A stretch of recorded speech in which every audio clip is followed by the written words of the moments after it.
Today, Brian Windhorst was on ESPN and had a little rant about this Lakers team and basically said you keep the receipts. This team essentially is going to be terrible and he doesn't see the direction. He doesn't think that this team is going to work. And he says he feels like there aren't any basketball minds that believe that this team will work and that he doesn't really understand that LeBron James led teams have always had elite shooting. So I want you to listen to exactly what he says. I want you to take in exactly what he says. And then I want to break down LeBron James-led teams and then allow you to come to a conclusion if you agree with Brian Windhorst or not. Because I am of the opinion that this team has the potential to be pretty good, right? I've even compared this team to the 2020 bubble team that won a championship. But let's see what those stats are like. Let's see what the three-point percentage has been like on all of the LeBron James-led teams that he's won championships on.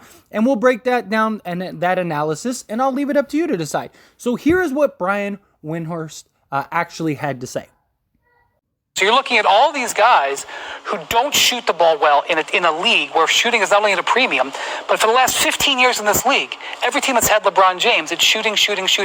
Right. And their best shooter amongst all these guys is Kendrick Nunn, who hasn't played in a year, and we don't even know how healthy he's going to be at the start of the season. I just do not believe, and this can be used as receipts later. You can use this against me, I guess, Lakers. Yeah. I don't believe that the basketball people in this organization believe that this is a group that's actually going to work. I just don't believe it. I don't. So there you have it. That is what Brian Windhorst had to say about LeBron James-led teams and in general. Here's my biggest problem before we jump into the statistics and stuff like that. He fails to mention who those shooters could have been that the Lakers could have gotten. Who during this free agency or in just a trade period could the Lakers have acquired that would have taken us to a higher shooting level? There was Otto Porter Jr. that actually had a really good 3-and-D style player that we could not afford. Even if we wanted to, we could not have acquired him.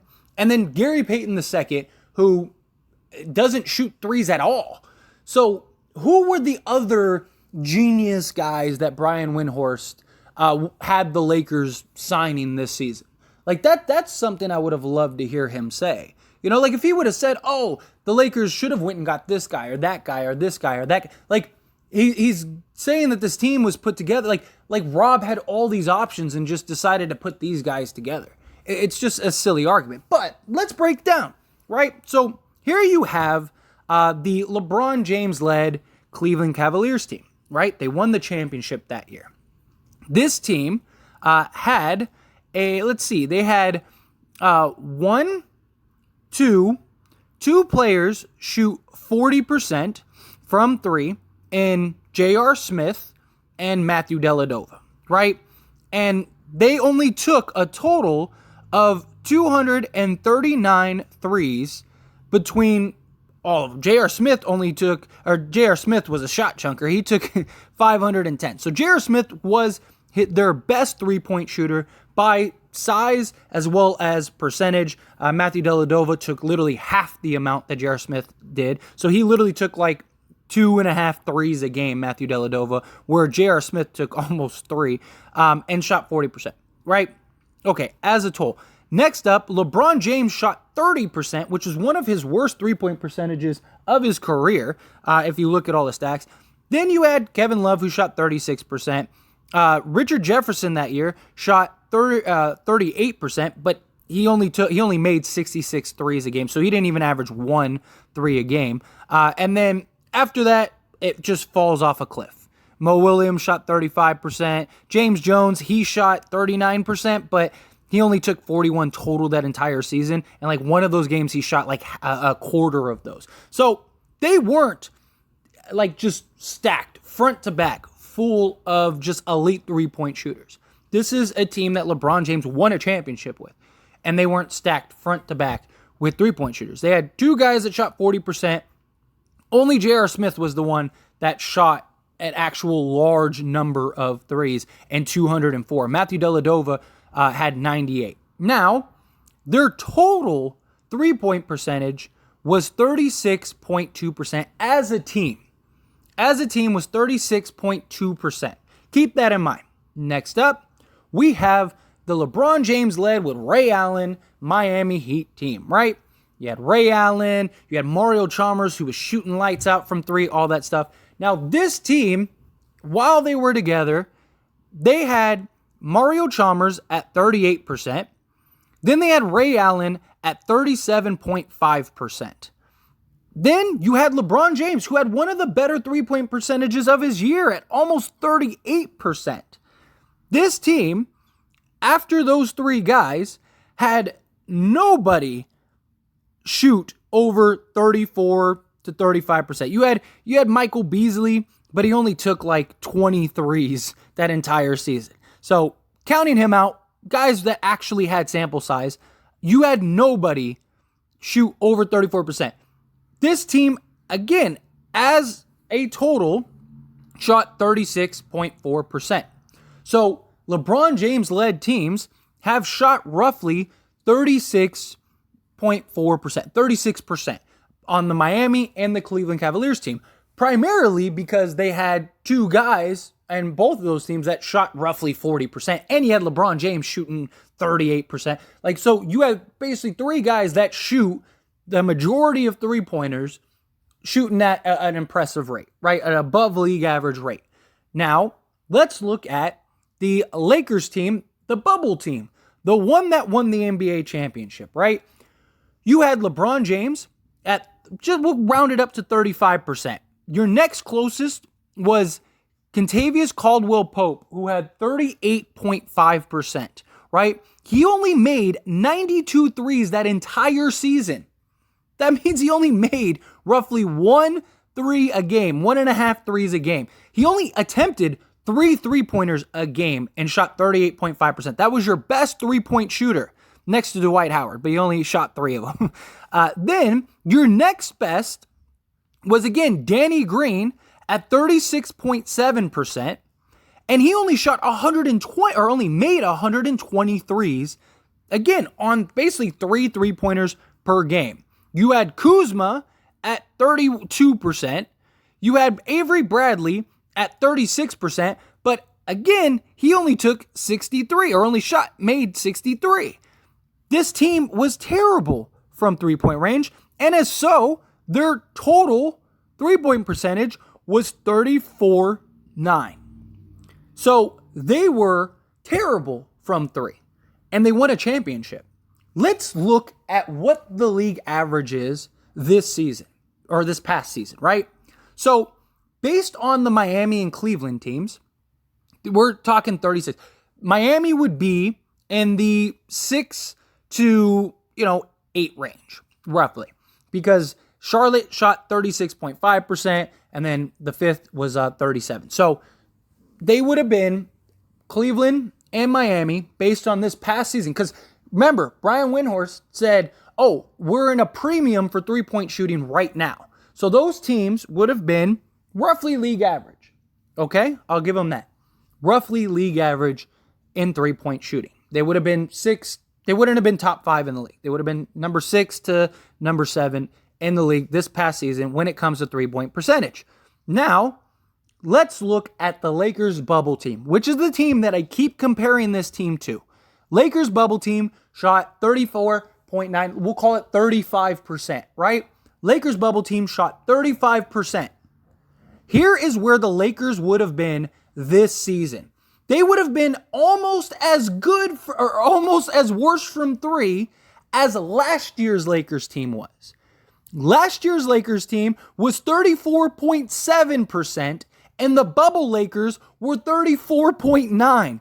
The Lakers would have been the 20th worst three-point shooting team in the league as the bubble team. I have said this time and time again. The Lakers bubble team was terrible from three-point range. Terrible as a team. They were terrible. They weren't good from three. They would have been 20th in the league this past year from three, and they were still one of the bottom teams from three that year. But they were able to win on their defense. They were able to win on their chemistry. You had a dominant Anthony Davis, and you had a dominant LeBron James. We're in the same position.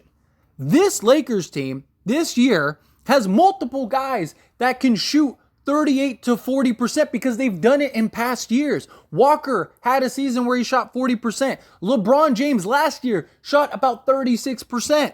So let's say it stays there. Let's say LeBron stays there at 36%, right? Then you have, let's say, Kendrick Nunn stays at his percentage, 38%. And then you have Patrick Beverley, who his career average is 38%, right? So right there, you have just as many guys that shoot the three ball as the Cleveland and the Miami teams. And so that would put you, just based on their stats, in the top percent. The overall average. Walker shot 40%. Let's say he doesn't shoot 40%. Can he shoot 35, 36%? The Miami-led teams, the Cleveland teams, all had 2 or 3 guys that shot 38 to 40%. And then everyone else shot league average or below. This team right now, as constructed for the Lakers, has about 3 guys that can shoot around 38%. And everyone else currently shoots about or below league average. This team is no different than any of the other teams that LeBron James has ever had on his team. They might be a little smaller than some of those teams, but that's not what Brian Windhorst was complaining about. That's not what Brian Windhorst was talking about. And look, I don't know. Maybe this team does turn out to be terrible. Maybe this team is awful. But if you're going to come on national television, you're going to relay your feelings, and you're going to talk about this team, wouldn't you want to present the actual facts? Like, hey, I don't see the vision of this team. LeBron James-led teams have always shot around here. Here's why I don't believe this. Because based on the stats of this team, now that they have Patrick Beverley, they should shoot about 35 to 36% this season. So that would be on par with every LeBron James team that has won a championship. So this Lakers team right now, as currently constructed, with Dennis Schroeder and with Patrick Beverley's acquisition, they will be roughly the same percent from 3 as every single LeBron James championship team. How is that? How is this team different than those teams? Based on what Brian Windhorst had to say, based on what he said, how is that different? You might look at it as something different, but again, we're talking about Brian Windhorst and his brilliant reporting on this team. I show you on the screen what it looks like, what the percentages are. This is what his teams have always looked like. You have a couple guys that can shoot threes, and you have that Kevin Love, that Chris Bosh, that Anthony Davis. You have that guard that can, get to the paint, and Mario Chalmers, Russell Westbrook, although Mario Chalmers shoots better from 3. Kyrie Irving, that guy that can get into the paint. Westbrook is definitely the worst three-point shooter out of all of them, but I'm just talking about that slashing guard that can get into the paint, right? And then they've always had just a bunch of average role players because they've always been very top-heavy. That's always been LeBron's led teams. Ray Allen was their best three-point shooter, and the dude was 60. We're younger, we're more athletic, we have length for the size that we have. Obviously they're not the biggest, we're undersized in that sense, but Walker has a 6'10 wingspan. And Patrick Beverley, even though he's 6'1", has a 6'7 wingspan. Dennis Schroeder is 6'2", 6'3", he has a 6'8 wingspan. So at least these guys have wingspans. I mean, even Westbrook has a 6'9 wingspan, something like that. So they do have good wingspans, good size. We have depth down low at the center position. We have guys like Kendrick Nunn. We have guys like Austin Reeves. Also, you're not taking into account that a lot of these guys are probably going to shoot better than they've ever shot in their careers because they're going to get open looks like they've never gotten in their careers. Walker has never played next to a LeBron James, where Walker's going from the second to third option to being a backup small forward. That's a huge difference when you're the second or third option to the seventh option. And so he's gonna get looks that he's never gotten. Just like Austin Reeves last year had it easy. How many open threes did he have? Same thing with Dennis Schroeder. Same thing with Kendrick Nunn, Patrick Beverley, guys like that. These guys are going to get looks and open looks like they have never gotten in their careers because they have guys like LeBron James, Anthony Davis, and Russell Westbrook. I'm not saying that this team is going to be great, but everyone just writes this team off as they are terrible, and we haven't even seen them play a game yet. And when you look and you take all the players' averages and you match them up to all the LeBron James teams of the past, including the bubble team, which I say time and time again, this team is most comparable to. This team is most comparable to the bubble team. This team is on par with every single LeBron James championship team. All of them. They're statistically the exact same. So I don't know where this narrative is coming from. It's just people have they're going off of the eye test. But how can you go off the eye test when you haven't seen these guys play together? You're going off of the paper test is what you're going off of. So anyway, just wanted to bring this to your attention. Just wanted to have this conversation. Share this video. Share this video around. If I could ever ask you to share a video, share this video. Because I feel like this video might be the most important video I've ever made. Or at least up until this point. So like this video, subscribe to the channel, share this video. And as always, this is a discussion. So I want to hear from you.